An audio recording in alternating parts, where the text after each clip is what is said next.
The next session is a continuation of the future of cities that we started before lunch, and it's going to be incredibly insightful of how our future cities are going to look like.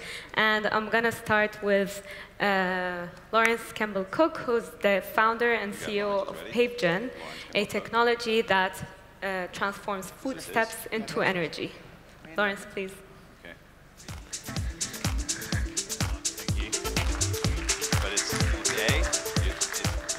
Hello, everyone, and good afternoon.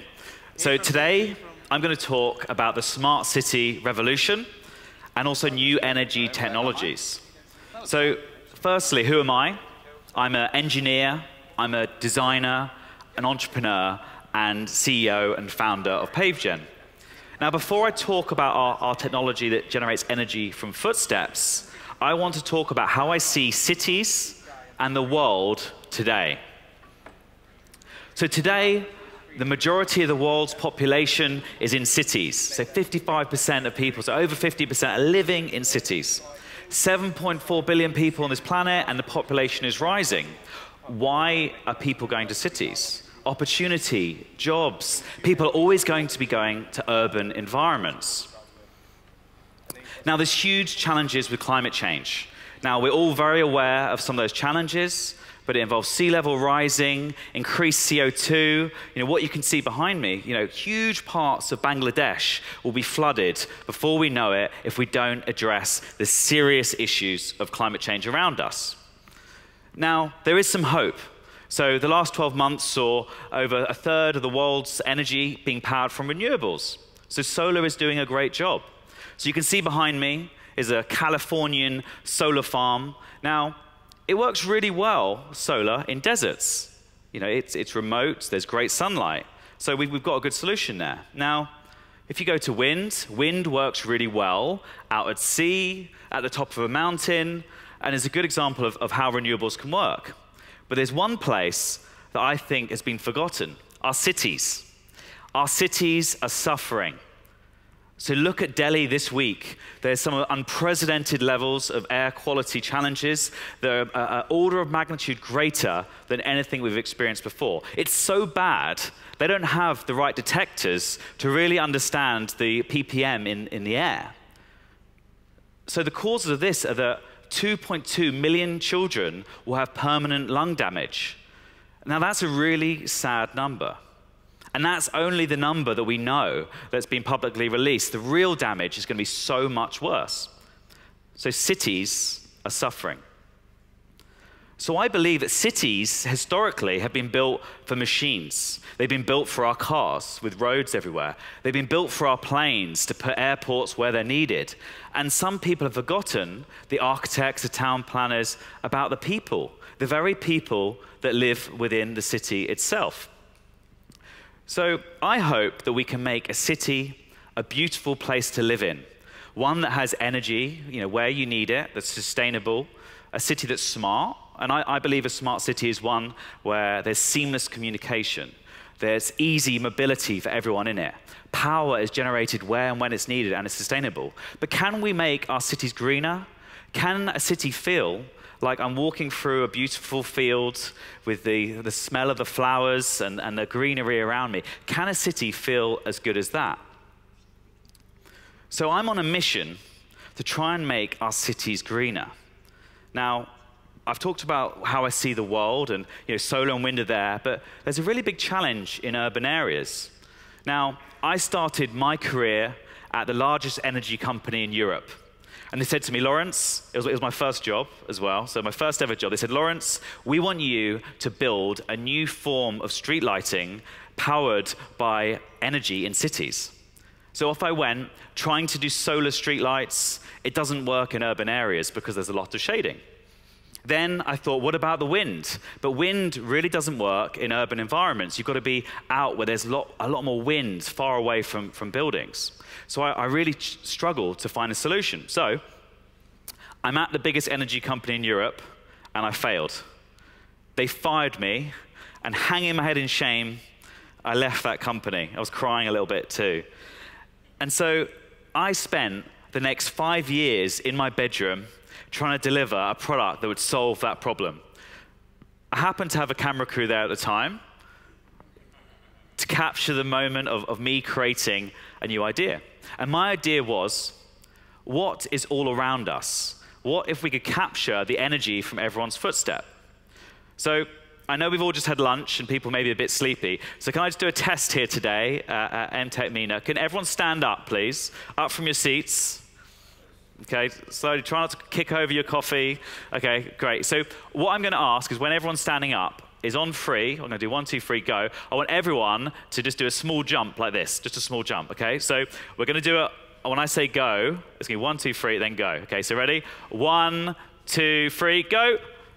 Thank you very much for your hard steps. Now, you just created enough kinetic energy to power a streetlight for 30 minutes.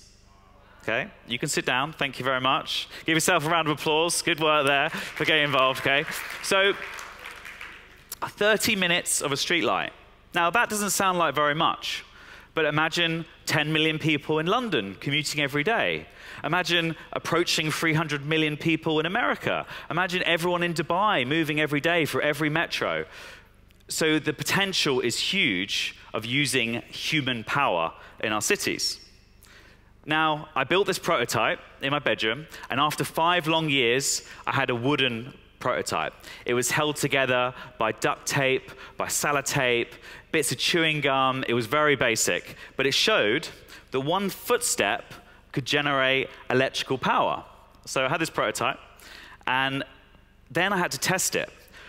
So to have a technology in a city, it's got to work with people. So I broke into my old school. They weren't very happy. And I put the product in the corridor. This is what happened. So press play, so I want you to stand on it for 80. Wait. Wait, go on. Yay! So we made energy fun. Some called it the gamification of energy. The question is that even a good thing? But we showed that people like to walk on this. The next thing is it has to work on the floor.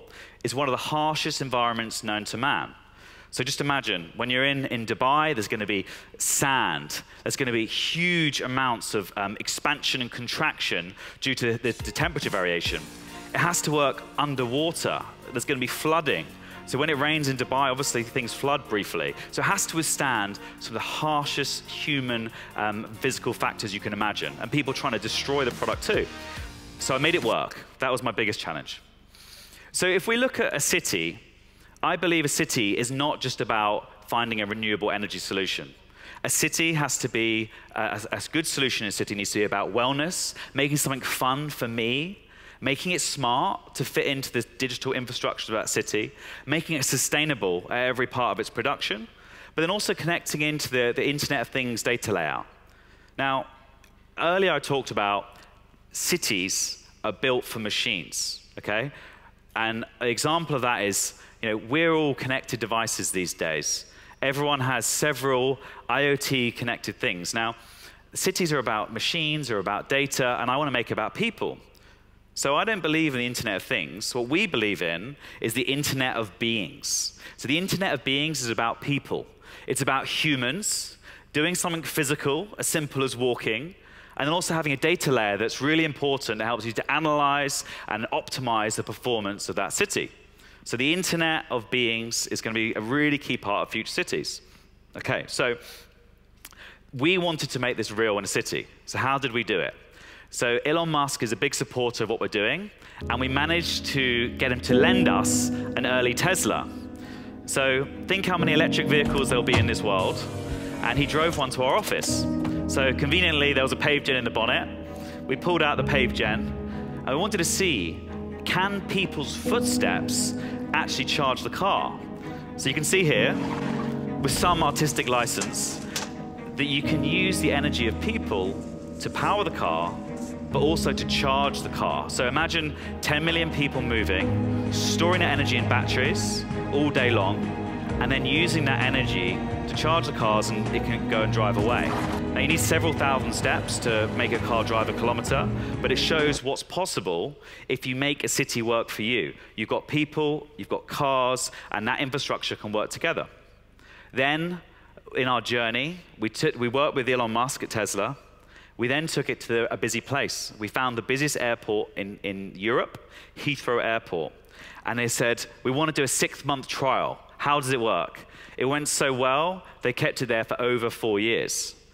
So I believe in cities, and I believe in really testing technologies in urban environments. And the most challenging urban environment in the world, I believe, is a favela. Favelas are places where there's incredible hardship, poverty, infrastructure challenges.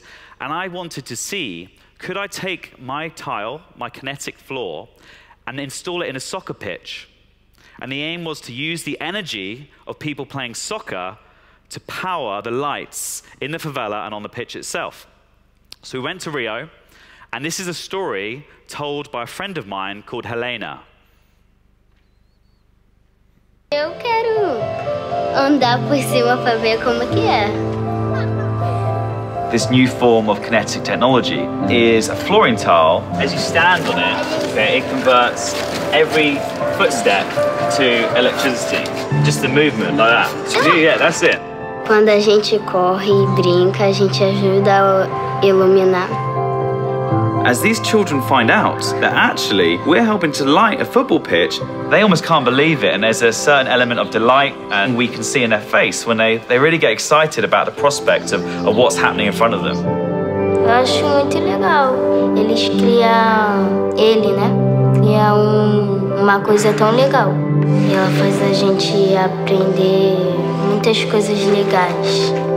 I think the inspiration around the work that we're doing in the favela is that we're allowing people to take things that they'll see in maybe their classroom, in their learnings, but see it applied in a tangible way that is now in turn powering the community to make real change.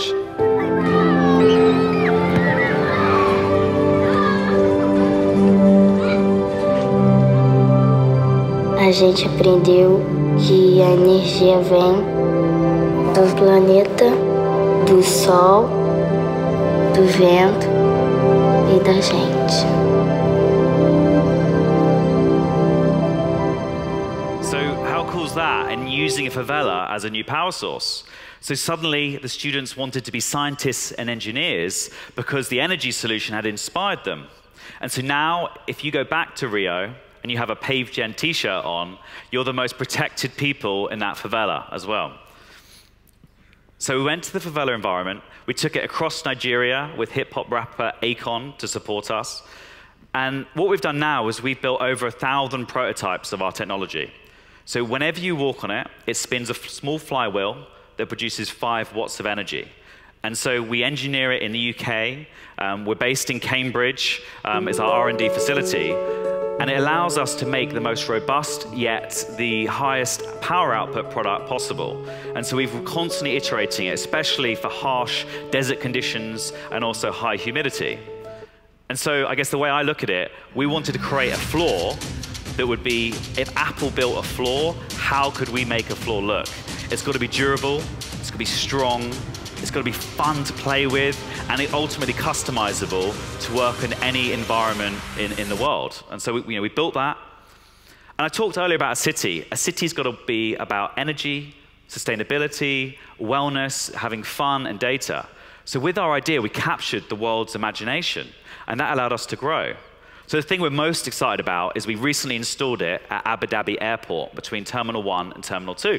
So as people walk through, it powers lights in the ground, but it also powers screens where you can make the plane take off as you walk, and then when you stop walking, it slowly comes down. But you can see data and there's analytics around how people behave. This is our first project in the region, and we're really excited to do more here. So people power. Who would have thought that the United States of America would install it outside the White House? So we were lucky enough to do an installation in DuPont Circle, very, very near the White House. So what you can see here is 3 arrays of Pavegen tiles. So as you walk, the energy is stored in a battery. That energy accumulates during the day and then is used at nighttime to power lighting. So this is an example of how it works and how people behave in Washington. So it's a really easy installation to put in.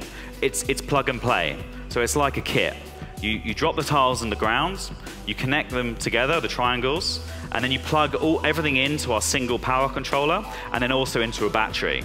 Now that can feed into the grid or be used locally. The fun thing about this project, so we did a big launch with the government there, is people all day long just jump. And I go, hey, why are you jumping? And he goes, I'm powering my city. And it was so important, the impact it had on the community in America. We also found we got slightly more power in America. So the heavier you are, the more energy is produced. But I won't talk about that too much. So we've now got it in Thailand, in academic institutions in the UK, and we've even built, this is just last week, a running track in Hong Kong, and it's our biggest installation ever, and it isn't live yet. But as people run and keep fit, we're actually powering part of the building. So that's just gone into Hong Kong. But I also believe in how can you make cities better places? So one of the projects we did recently was in Bird Street, in Oxford Street in London. As you walk, it powers birdsong. So you think you're in the forest. It's a fun environment. It also powers the lights as you walk through. So I think to make a technology work, it's got to hit all these elements of a smart city. It can't just be about energy. So we developed it further in that when you walk on my floor, you will generate power. But when you walk, you also get rewarded on your mobile device. This is really important. Imagine walking into the Mall of the Emirates, and for your single footsteps you've made, you can get rewards. So you could use that energy you've created, that currency, that can actually reward you in different ways. So we've got a really good example in London. On the mobile devices, you get rewards. You can get a discount on a coffee. You can go and use it to go to your favorite store and really help people to enjoy the experience of energy. So we even in the future believe you could actually buy things with that currency, the energy that you've produced in that city. And the analytics behind it, we think are going to be a really important way to do it, and linking it to charity. So imagine if every step here today, if a sponsor allowed us to donate 1 dirham for every single step to a charity, imagine the change we could all make together, walking, moving together throughout this space. So we're really excited about that. So what does 2020 hold and beyond? So for us, we're really excited about the vision of the future city. I was quite negative earlier about cities. But if you think of what's going on here now, I think we're excited about taking it with lots of brands around the world, like we have already, but much, much bigger scale. But more importantly, Expo 2020 is a year away. We're so excited about that. So we really want to take our technology there on scale. So that's so important for us to do. So we're really looking to find partners that can help us do that. And NEOM. So we're going to see some of the biggest smart city developments happening in the world, in Saudi Arabia soon too, that allows us to build this future city. Also cars. Imagine if you could use the energy from every vehicle to generate power, just like we use on our floor, but we want to scale it up. That's next. That was my story about Pavegen, about how I've taken an idea and turned it into something that's being used around the world. And you may sit and listen to Al Gore, Greta Thunberg, and some of these amazing climate activists. They don't always give you solutions. So I'm a technologist, I'm an environmentalist, and I wanted to give you some of my solutions that I've found around the world. So one really important change is coal-fired power stations obviously are very bad for the world. China will be building 2,000 more coal-fired power stations. There's a gentleman called Rodney Allen, who is a Nobel Peace Prize winner for his work in the energy sector. He's a scientist. He's come up with a technology that can eliminate the carbon produced from a power station. So if you look at the macro scale, China's 2,000 power stations could eliminate, will produce a billion tons of carbon. It would produce 0 with his technology, so it is possible. Secondly, the supergrid. The supergrid has the potential to transfer energy with no losses of power, virtually none. It does this by using 1,000,000 volts, so extremely high voltage. There's already one in China. It's 3,000 kilometers long. Now, it's a really big problem losing energy from the grid. So I'll give you an example. Australia has a really bad grid, and at the moment, in 1 year, they'll lose so much power, it could charge an iPhone for nearly 15 million years. So that's a lot of power that's lost. The supergrid could mean, in London, when I'm there plugging my laptop in, I'm using power from the United Arab Emirates, produced by solar, that's sent all the way to London efficiently. So I think the grid, the carbon, the elimination from a supergrid is going to be a key technology we'll see in 2050, making a big change to the planet we live in. So I've got a big vision with Pavegen. I've shown some other technologies, but ultimately I want to make my floor the same price as normal flooring. So you can put my floor in, and the same cost, I'll give you energy and data and make cities a better place. So I'll just finish up in 1 second. So firstly, really important you rate the talks on the Hoover app. So really important, please get the app out and rate it if you can. But I want to end it with this. So, I've got this vision that when you all walk to work in the morning in a few years' time, so when you walk to work in the morning, I want your steps to power the lights during your walk home in the evening. Thank you.